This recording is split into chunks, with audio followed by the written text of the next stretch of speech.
80 ოჯახიდან 58 საკუთარ საცხოვრებელ ადგილს ვეღარ დაუბრუნდება. ასეთია გარემოს ეროვნული სააგენტოს გეოლოგიური დეპარტამენტის დასკვნა სოფელ კურსებში განვითარებული მეწყრული პროცესების შესწავლის შემდეგ. 60-მდე ჰექტარიდან დიდი ნაწილი საცხოვრებლად გამოუსადეგარია. გეოლოგების დასკვნას ელოდებოდა ადგილობრივი და ცენტრალური ხელისუფლება იმის გადასაწყვეტად, როგორ დაიგეგმოს შემდგომი ნაბიჯები დაზარალებულების საცხოვრებლით უზრუნველსაყოფად. უსახლკაროდ დარჩენილები პირველ ეტაპზე სასტუმროებში დააბინავეს, მათი დიდი ნაწილი ახლა ქირით ცხოვრობს. ხარჯებს კი სახელმწიფო ანაზღაურებს. ამჟამად სოფელი განსაკუთრებული საფრთხის შემცველ, შედარებით სტაბილურ და უსაფრთხო ზონებადაა დაყოფილი. მოამბე რეგიონების გადამღებმა ჯგუფმა სტიქიის ზონაში შესვლა მხოლოდ საგანგებო სიტუაციების მართვის სამსახურის მეთვალყურეობით შეძლო. ანუკი მასხარაშვილის, ვახო ლეკიაშვილისა და გიორგი ცოფურაშვილის რეპორტაჟი ტყიბულიდან.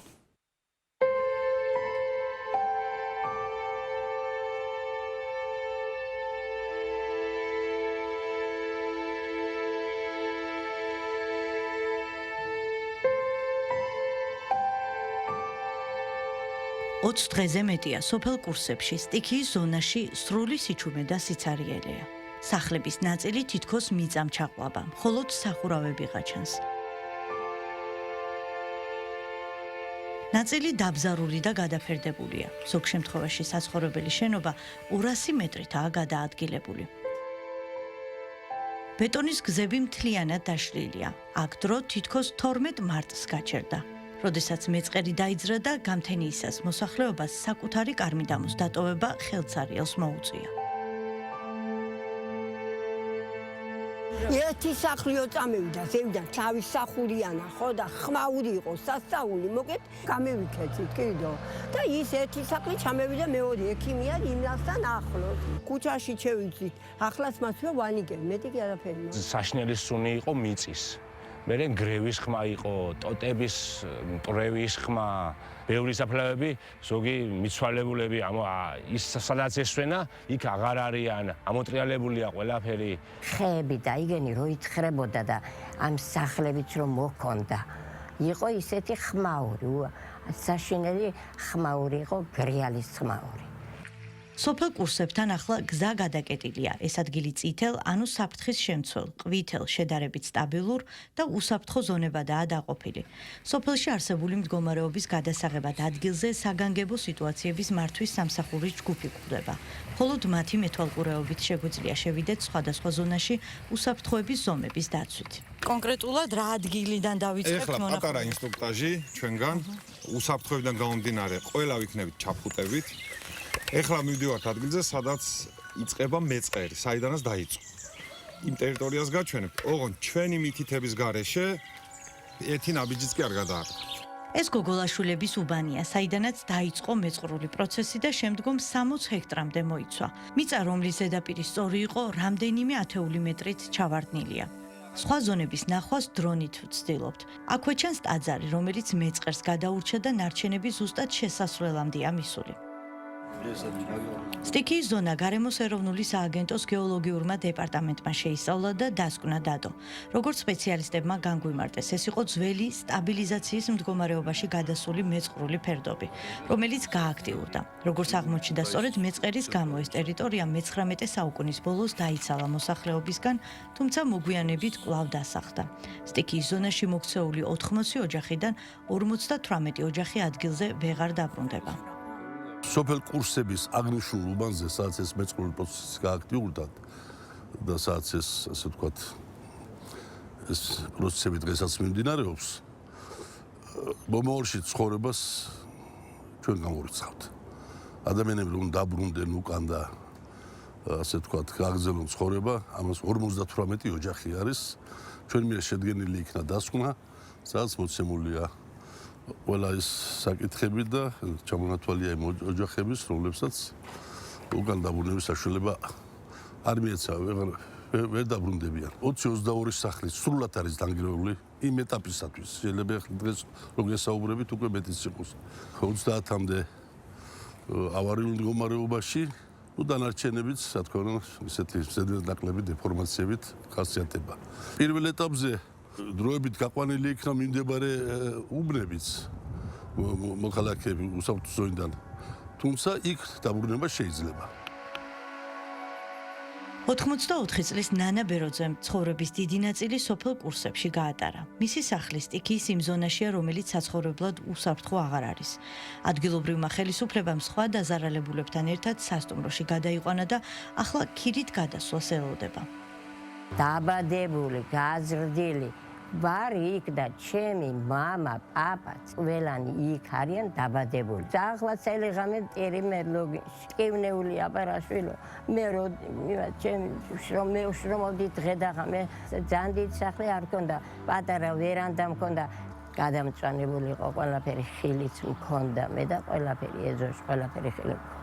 ჩემი თავრობის და ჩვენი აქ ვინც არის ჩვენი გამგებელი და ყემულის გამგებელი თუ დამაეხმარებიან ისეთნაირად რომ ვიარსებოდა ჩემმა ოჯახმა იარსებოც რომ ძალიან არ შეწუხ ყველას უჭერს ახლა ისეთი პერიოდია ჩვენ ქვეყანა ძალიან უჭერს მაგრამ რა ვქნა მე ასეთი რამე თუ დამემართებოდა იმას სულ არ ვიფიქრებ 4 შაბათ ღამე რო თენდებოდა უნდა წავსულიყო აუცილებლად იცოდე და გათენდა დილაინაი ვეღასა ვეწევედი რომ წამევიდა ყველაფერი მოდის ღვაწობი თავს უჩველეთ და მე მეგონა შემევიდა სახს და გევხჭობოით მაგრამ გადავჩით გვეშინოდა და ნამდვილად ისეთი ხმაური ხო გინახავს ქარიშხალი რაღაცა რო იქცე ასეთი მდგომარეობა იყო მაშინ შოუში მოხდა ძალიან სწრაფად ყველაფერი და ჩვენთან ეს სტიქია კი დაიწყო მაგრამ ცოტა ნელ-ნელა ვითარდებოდა ეს მოვლენები და უცებ არ მომხდარა ყველაფერი და უცებ არ თორე ის ყველაფერი რომ უცებ მომწყდარი იყო ეს მიწა და წაიღო ერთიანად ყველაფერი და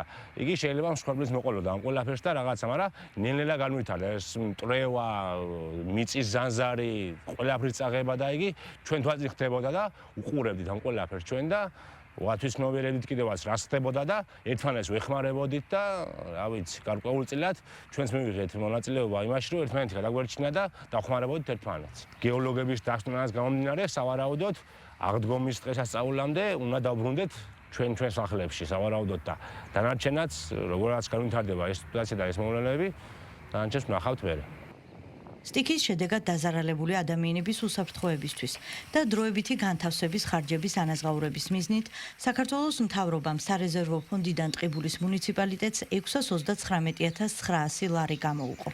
დაზარალებული ოჯახები რამდენიმე სასტუმროში იყვნენ განთავსებულები. მათი დიდი ნაწილი ახლა ქირით არის გადაყვანილი. ამ ეტაპზე უცნობია, როგორ შეფასდება და რა პრინციპით მოხდება ქონების ზარარის ანაზღაურება. გარემოს ეროვნული სააგენტოს მოკვლევის შემდეგ ადგილობრივმა მთავრობამ ცენტრალურ ხელისუფლებასთან ერთად უნდა შეიმუშაოს შემდგომი ნაბიჯები.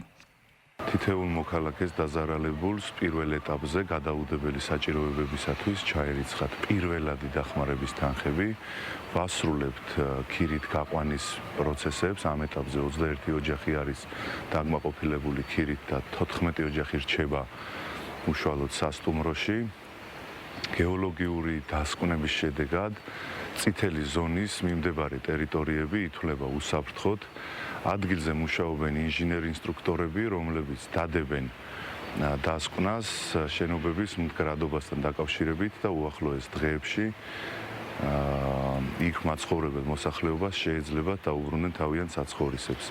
აღსანიშნავია, რომ ეს შეეხება 29 ოჯახს, აქედან მუდმივ მაცხოვრებელი იყო 10, რომელიც ამ ეტაპზე რჩება სასტუმროში.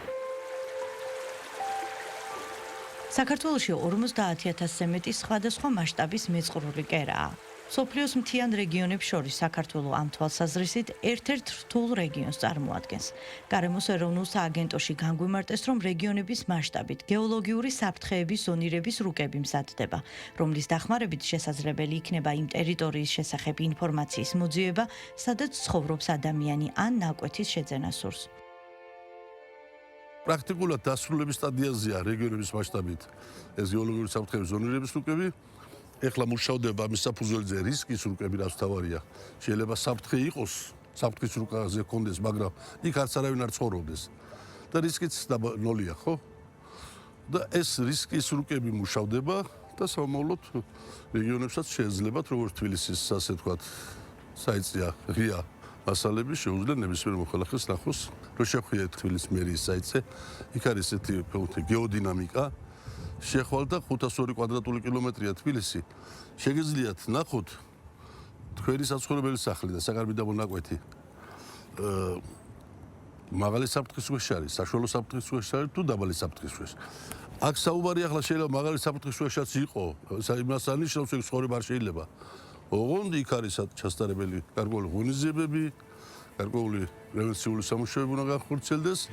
სოფელ კურსებში ოჯახები, რომელთა სახლები უსაფრთხო ზონაში მოექცა, უახლოეს დღეებში შეძლებენ დაბრუნებას. სპეციალისტების განმარტებით ადგილზე საჭირო იქნება პერიოდულად მონიტორინგის განხორციელება და დაკვირვება.